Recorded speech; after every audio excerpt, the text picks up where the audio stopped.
নমস্কার সবাইকে, আমার চ্যানেলে স্বাগত।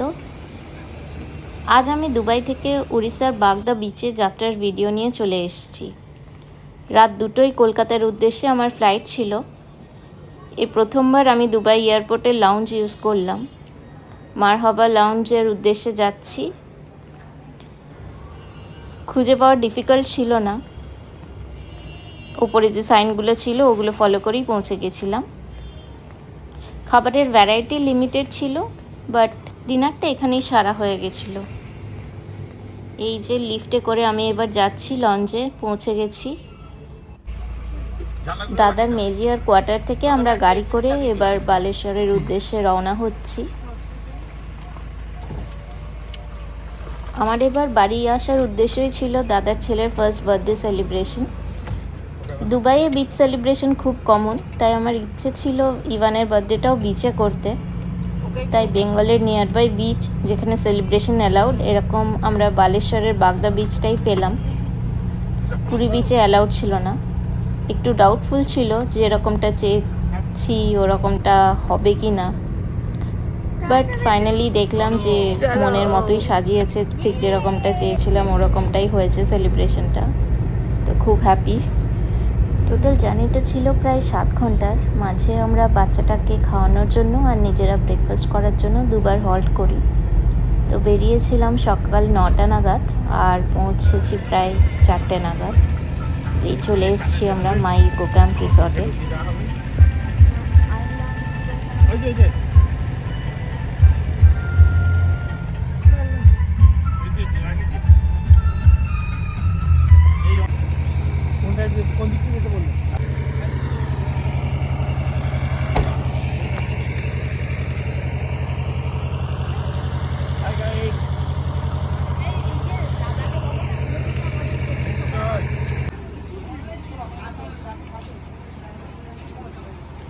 আমাদের যে পৌঁছাতে লেট হবে সেটা আগে থেকেই ওনাদের ফোন করে আমরা জানিয়ে দিয়েছিলাম, যাতে ওনারা লাঞ্চটা আমাদের জন্য রেখে দেন। 3টে অবধি, এমনিতে নর্মালি 1টা থেকে 3টে অবধি ওনারা লাঞ্চ দেন।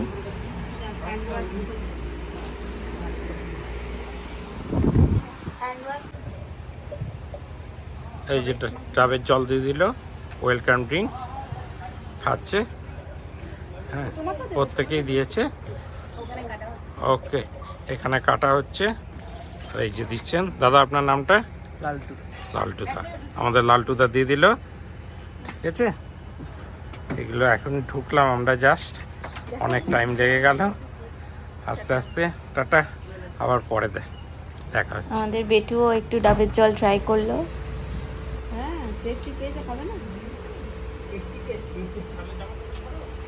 বেটু ডাবের জল খাচ্ছে।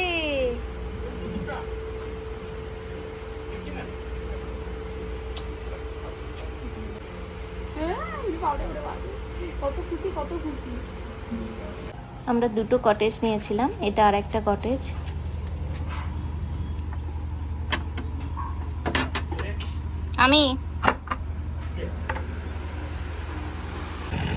আর সময় নষ্ট না করে আমরা চলে গেলাম এরপর লাঞ্চ করতে।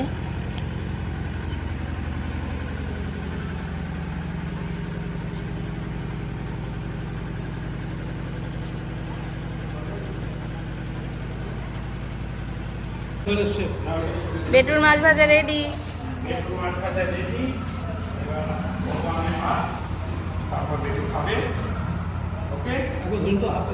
ওর জন্য নুন ছাড়া ভেটকি মাছ ফ্রাই করা হয়েছিল। আমাদের সবার লাঞ্চে এটা ছিল, একটা তরকারি, ডাল, মাছ। এটা চারপাশের জায়গাটা ভীষণই সুন্দরভাবে সাজানো একটা জায়গা, খুবই ভালো লেগেছে আমাদের। স্মল আউটিং হিসেবে ভীষণই সুন্দর। 1 মাস আগে থেকে আমরা বুক করে রেখেছিলাম, আর বেটুর বার্থডে সেলিব্রেশনেরও সমস্ত দায়িত্ব আমরা ওনাদেরই দিয়েছি, ডেকোরেশন প্লাস কেক সব কিছু। তো ওনারাই সব কিছু অ্যারেঞ্জ করে দিয়েছিলেন। ওটার ভিডিও আমি অলরেডি একটা ছোট আপলোড করেছি, আমার চ্যানেলে আছে, আপনারা চাইলে দেখতে পারেন। এবার আমরা বিচের উদ্দেশ্যে যাচ্ছি লাঞ্চ করার পর।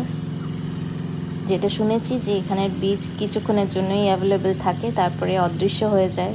সো ম্যাজিক বিচ বলে অনেকেই এখানে।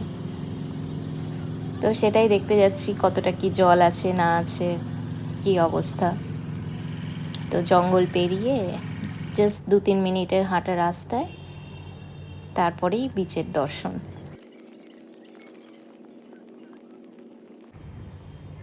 ওই যে দূরে দেখা যাচ্ছে বিচ, আমরাও এগিয়ে চলেছি বিচ দেখার জন্য, এক্সাইটেড সবাই, বাট জানি না কি আছে, দেখা যাক। এই চলে এসছি, সত্যি এখন জলের দেখা নেই, শুধু আছে বালি আর বালি, আর আছে ঘন জঙ্গল।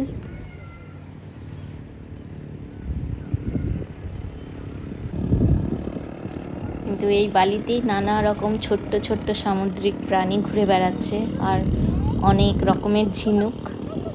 আমার ঝিনুক কুড়াতে ভীষণই ভালো লাগে, দুবাইয়েও অনেক বিচেই কুড়িয়েছি। এই যে ছোট্ট ছোট্ট প্রাণী সব খেলে বেড়াচ্ছে, এরকম অবশ্য আমি আগে কখনো দেখিনি যে বালির চরে জ্যান্ত সামুদ্রিক প্রাণী সব ঘুরছে। বেশ ভালো লেগেছে ব্যাপারটা। এখন বেটুকে একটু হাঁটানোর চেষ্টা চলছে, ও হাঁটবে না। হাঁটি হাঁটি পাপা, হাঁটি হাঁটি পাপা।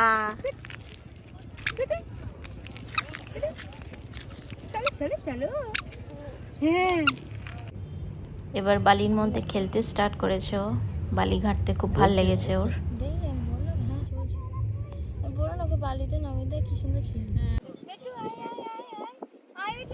এবার ইভান স্যার আমাদের হামাগুড়ি দিতে স্টার্ট করেছেন বালির মধ্যে।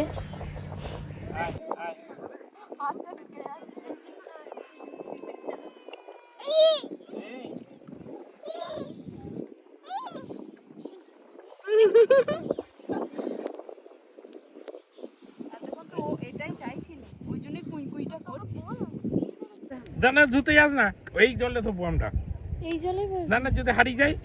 ফিরতে ফিরতে আমাদের সন্ধে হয়ে গেল, এখন আমরা সবাই ফিরছি। এটা সন্ধ্যের ভিউটা, ক্যাম্পে কি সুন্দর এটা সাজিয়েছে। যদি ভিডিওটা ভালো লেগে থাকে তাহলে অবশ্যই লাইক, কমেন্ট, শেয়ার আর সাবস্ক্রাইব করবেন। আজকের জন্য এটুকুই, থ্যাংক ইউ।